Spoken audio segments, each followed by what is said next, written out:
Hey guys, welcome to another Patreon exclusive episode of The Litter Box. Hey again. Hi. It's becoming a weekly thing. It is. Did you move in? Not yet, but you know. There's very little closet space for you. Right. There are so many things in my closet already. I've been out of the closet for years. Thank God, because there's no room in there. So every week on the Litter Box, for anyone who's a new Patreon supporter, we sit around, we talk about things very often not video game related. Right. We're a PlayStation VR channel. The Litter Box is actually our chance to step away from that, talk about personal things. We're real people. We're real people, but we're going to ignore the fact that we're real people this week. Okay. Because Jay Dow. Hello. AKA Meow Dow, AKA Meow Dow. Justin Sadowski. He has so many names. He's half of our subscribers.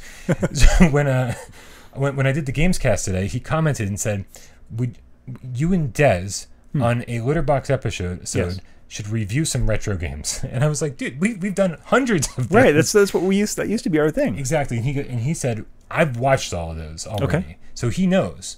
Now, we don't have any preparation done. We have no preparation. So we're not like, hey, today we're going to review the Atari Jaguar, Part 1. No, although that was going to be great.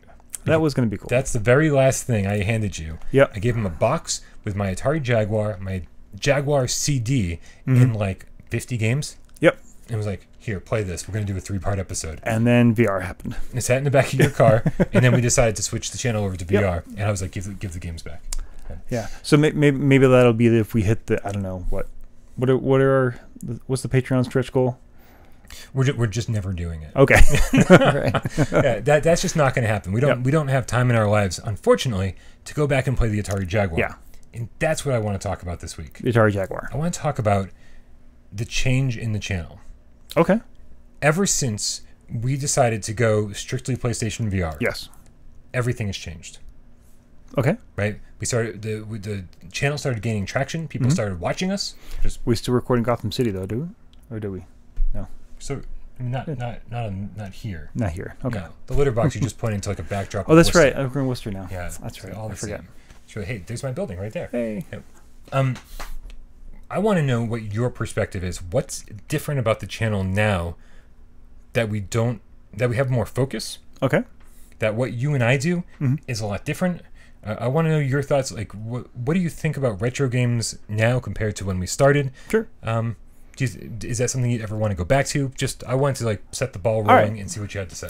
So first things first, we have about 10,000 times more subscribers. Roughly. So yeah, not that we don't love you guys who are watching us all the way back then. Yeah. And we didn't do it for the subscribers. I want to make sure that's very clear. Sometimes people misread us. Yeah. And think that we do things for subscribers, and we've never done anything for subscribers. Clearly. Yeah. In fact, everything we've done ever on the channel has been to either make life easier for us. Yeah.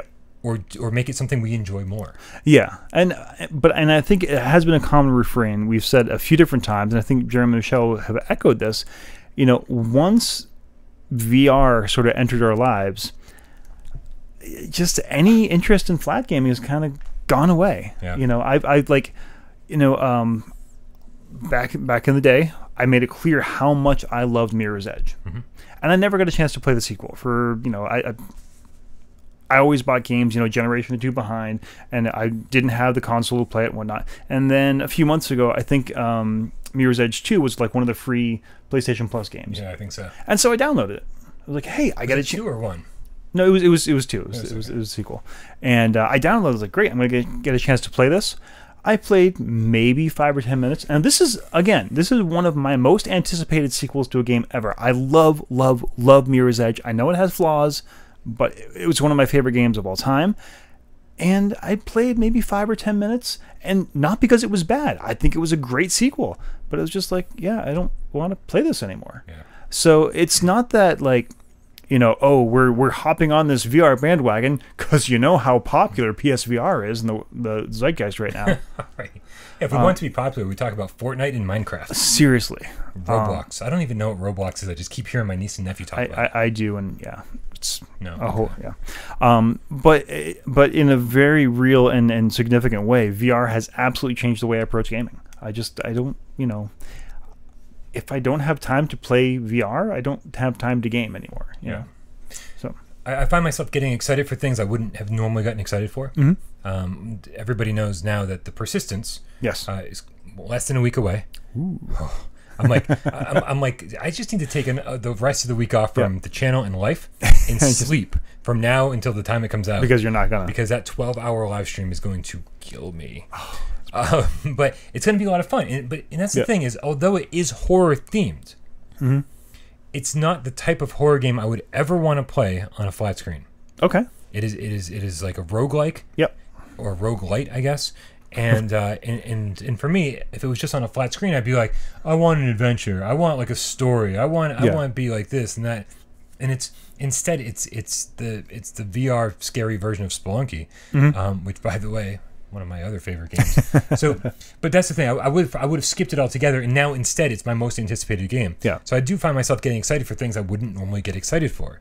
But also, I have this huge retro collection.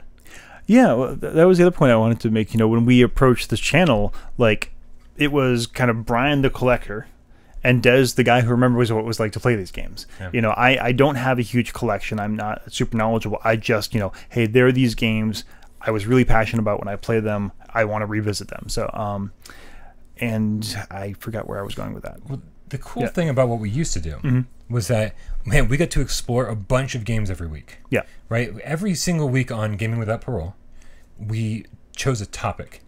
Why we love female heroines. Yeah. Female protagonists, I think. Yeah. That's what we called that one.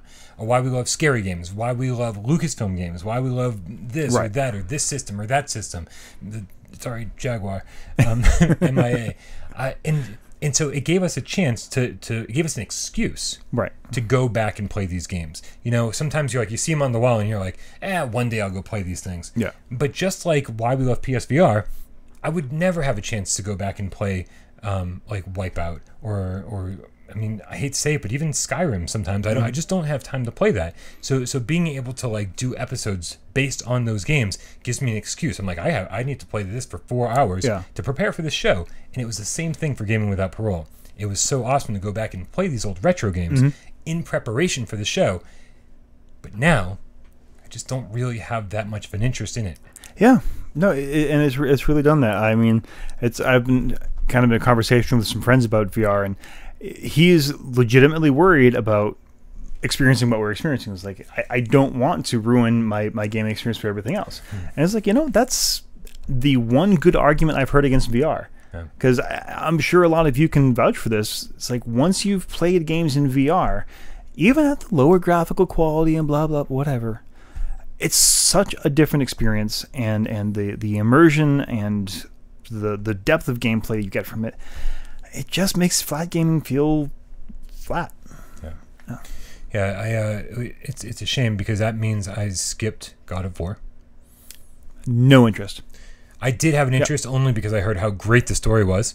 So to prevent myself from spending $60 on a game I wasn't going to finish, I watched a spoiler cast. Okay. And so now I know the story. And so now now it's already ruined for me. Yeah. I could ruin it for you right now. It's not going to happen. But it's but the one thing I will say is the one thing we haven't really solved is my air conditioning problem in this apartment. and that I will say, when I'm like, oh man, it's so hot in here, and opening a window isn't an option because it's too hot outside. My air conditioner isn't pumping out enough cold air. The fan on the floor is not blowing enough air.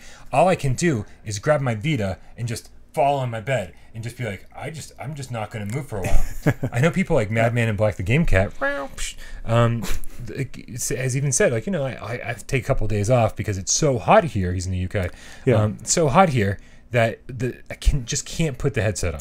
It's too hot. The other night, like, it's funny. One thing people complained about with the PSVR is the lens is fogging up, and I've never had that problem. Not even when you played Spark. Not even when I played Spark. Until last night, actually. Really? Yeah. So I haven't played in a while. I was like, you know what? I was downloading some other stuff. Like, I'm going to play Spark. Yeah. I had some time. Everyone was in bed. So my house it's super hot here, and I don't have air conditioning. Super hot. And I don't have air conditioning downstairs. I was like, no, it'll be fine. Oh my god. Yeah. Oh my god. Like a minute into it, and I'm like, wiping them off, and it was brutal. Yeah, So, getting the fan just blowing on you like as hard as it can possibly be, and Yeah. like I definitely had issues with the lens fogging up. But if you're able to get like the air like up in there into the visor, like you can manage, you can usually manage it. But it's just I can't imagine what people who use the Oculus are going through. oh god. We were like when we played at the PAX, it was relatively comfortable in there, nice and cool. Wait, and I think we just played the Vive at PAX, didn't we? was it the Vive? Or I think we just played the Vive. I could be Are you wrong. sure that was the Oculus? Did we just play the Oculus? I think so. Yeah, the Vive is bigger. Yeah, maybe we just played the Oculus. Yeah, but it was. I mean, you put that on, and immediately your face is sweating. Yeah. Yeah. Oh yeah, it's not very comfortable. Yeah. I mean, this is not to trash it necessarily. Nope. There's plenty of other reasons, but yeah, it was. Yeah. Tangent, but Yeah, so that is the one thing, I think the one barrier to entry we have right now for VR completely taking over my life, because it is just too damn hot at night or day or whatever to put that headset on. Like, and usually once I put it on, and like I said, the fan's blowing and stuff, and if it's late enough at night, I can open the window and get a breeze going. Yeah, it's fine. But that's the only thing, because I don't know. I still buy Switch games like I'm going to play them. I still buy VD well, that's games. just because you're a collector, not because you're ever going to buy them. No, it's because I'm a moron. I don't even think I'm collecting Switch games. I'm just like, oh, they just keep showing up. Yeah. Because one day I decided I had to pre-order them all on Amazon, and I forgot to cancel my pre-order. So I'm just dumb. But so do you think going back to retro games is something you'd ever want to do? I mean, it might be fun to revisit them. Well, are you asking like for me as a person, No, or for for me the as a show. host of the show? Yeah. If there's something people really want to talk about and really are interested in getting our opinions on, sure. I think, but I think also part of the reason we switched, because you know what, if you want to find two white guys talking about retro games, not hard to do on YouTube. I do watch GameStack every week. Right. Game Grumps. Yeah, and so it's, that market is being served, and if you really want our specific opinions on it, I guess we can go ahead and do that. But there's probably people who can be a whole lot more knowledgeable than that. Probably than I am. Probably. Whereas as talking about PSVR games, I'm not going to toot our own horns too much, but we concentrate on this a lot. I mean, this guy does stupid amounts of research on what's coming out, I'm constantly amazed by like oh, this is coming out this date. Like I don't, my brain doesn't work that way. Yes, but your brain works in other ways. Well, yeah, this is the only way my brain works. All I know is how to wait tables and how to talk about PlayStation VR games, and that's pretty much where I'm like, I couldn't. At this point, I couldn't go on a date. But what do you want to talk about? Video games? No. What about video games? Yeah. Fuck. But I do think what we do bring to the table as far as VR goes is we are in the position of we've been playing this since launch. Yeah. You've played every game. There's like one or two missing at this point. But I've played like, I don't know, 60 something at this point. So I think we're getting a pretty good handle on what the hardware is capable of, what the designers are actually capable of, and I think we're getting a good basis to make reasonable criticism. So when we're judging a game, we know what the system is capable of. We're not just like some IGN reviewer who's never touched a VR game who just falls into Skyrim, let's say, and like, oh, the graphics in this are terrible. Why even bother? And I'm done. Oh, it's making me motion sick. It must be the game's fault. Yeah. I know. I do go to bat for my motion sick people, but I'm not going to say like this is not a good game because of that, because I also recognize that people have different sensitivity. And I think that happens far too often. Yeah. I remember Jim Sterling revieving Here They Lie. Right. Talking about how mistake he made him. I was like, that's not really fair. Right. Because it makes everybody sick. I mean, even a little bit at launch, I guess it made me a little bit nauseous. I don't know. I just wanted to talk about that for a little bit. Yeah. I don't know if we came to any decisions or conclusions or anything like that, but I do like what we're doing now far more than what we were doing before. Mostly because we get to, there's more focus. Right. Every week I'm like, what game are we going to play this week? And we're like, okay. And so that way we're not just playing, because we used to come to the table with 3 games apiece. And then we used to, and so that meant we had to research and play 3 games before we came to the table. Yep. and then I had to edit 6 games back there on the There was screen. a lot more work. A lot more work, and I don't feel like it was very focused at all. Right. This way, we get to take a deep dive into one game and really pick it apart and find out if it's any good or not. And so I feel like, yes, we changed it to make life easier for ourselves, but also for the betterment of the channel, which again is why we do everything around here. Yeah, I mean, so I guess we'll leave it at this. If you really, especially those of you who are supporting us here, if you folks really want that kind of stuff to come back, I guess let us know, and we'll see if we can kind of meet some of that. Maybe do like a special here and there. I wouldn't be when the channel gets big enough to like hire somebody to do the editing. I wouldn't be opposed to having like, our current channel is PSVR without Parole. I wouldn't mind having a side channel that was like retro without Parole. Where it was like, okay, this is totally separate. This is for people who really just want to like dive into some retro games. I'd be into that. Yeah. But I'm so focused on PSVR, I don't want to corrupt what we have going on right now. I'm not really interested in anything else either. I want to give them what they want. Right. But at the same time, we have to stay true to what we love and what we're passionate about. All right, I can see that. We'll find a balance. It's going to be a constant conversation for the next few years, I'm sure. But actually, you know what? We already have the balance. What do we talk about every week? Retro PSVR games. This is true. This is true. So perfect. Everyone's happy. I'm never going to be happy. All right, you guys, thank you for tuning into another episode of The Litter Box. Thank you so much for your Patreon support. Seriously. You guys are awesome.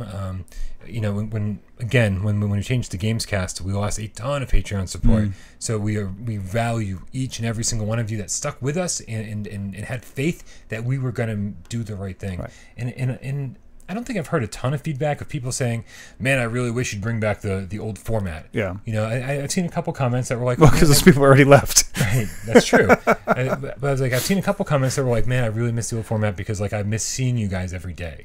Yeah. I miss seeing you. Tuesday, Wednesday, Thursday. I got used to like every day seeing the Gamescast. Right. And there's nothing I can do about that. Yeah. But Brian also missed things like sleep and being able to eat and have time to, do things other than edit video.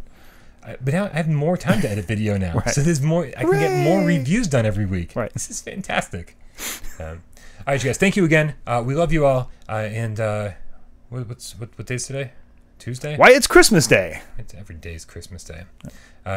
Guys, Detach is coming out real soon. That's going to be awesome. But more importantly, the Persistence is almost here. Oh, I was going to say Pixel Ripped. How excited are you? We can talk about Pixel Ripped next week. Yeah. Do you see the Torn got a release date? Really? Yeah, Torn got a release date and a price. You can pre-order it now for 20% off on the PlayStation Store. Wow. So exciting.